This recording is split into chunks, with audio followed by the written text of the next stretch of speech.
یہ اس واسطے صرف اللہ اور اس کے رسول کے لیے ہم یہاں بیٹھے ہیں.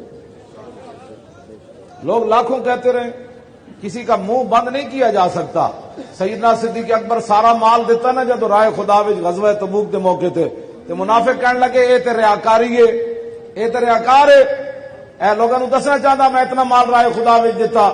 تے حضرت عقیل انصاری جدو 1 کلو کھجور پیش کیتی, حضور میں غریب آدمی ہاں تے میں 1 کلو کھجور اس غزوہ واسطے پیش کر سکنا. تے منافق کہنے لگے اللہ نو دی لوڑ ہی کوئی نہیں, 1 کلو کھجور نے دینی سی.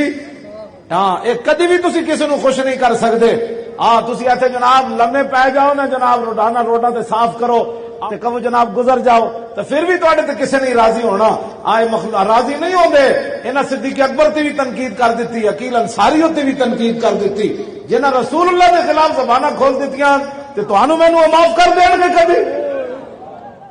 جی وہ فلانا انج کہہ رہے سی, فلانا انج کہہ رہے سی, فلانا انج کہہ رہے سی. میں کہ تو پھر کی کیتا ہے؟ تو انہاں کو متاثر ہو کے تاریخ دا کم چھڈ دیتا ہے. او جی فلانا انج کہہ رہے سی, او جی فلانا انج کہہ رہے سی. تے میں کہ تو اتنی گل نال کہ جناب وہ تاریخ والے روڈ بند کیتے, تو اتنی گل تو متاثر ہو گیا تے جنہاں ختم نبوت تے ڈاکہ ماریا تیرے ذہن وچ کوئی گل نہیں آئی. جنہاں ممتاز پھٹے لایا تیرے دل وچ کوئی نہیں گل آئی. یہ بھی کوئی کام سی دنیا تے؟ جنہاں مسجدوں کے سپیکر اتارے تیرے ذہن وچ ایک گل تو نہ آئی, لیکن ایک گل ضرور آ گئی کہ بھاٹی چوک بند ہویا پیا. جی اپنے آپ نو سمجھو انہاں گلاں نو, ایہی تا گل ہے.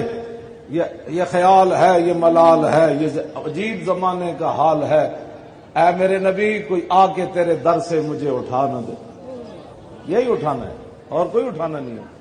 بندے کے ذہن میں ایک بات آ جائے اور وہ بھی حضور کی ختم نبوت کے بارے میں بات آ جائے, یہ آدھی رات تک کیا کر رہے ہیں بھائی, تو کیا کر رہا ہے؟ تو جو بیٹھ کر گھر کیبلیں دیکھ رہا ہے یہ ٹھیک ہے, اور حضور کی ختم نبوت کے لیے بھاٹی چوک میں تاجدار ختم نبوت کا نعرہ لگانا جرم بن گیا.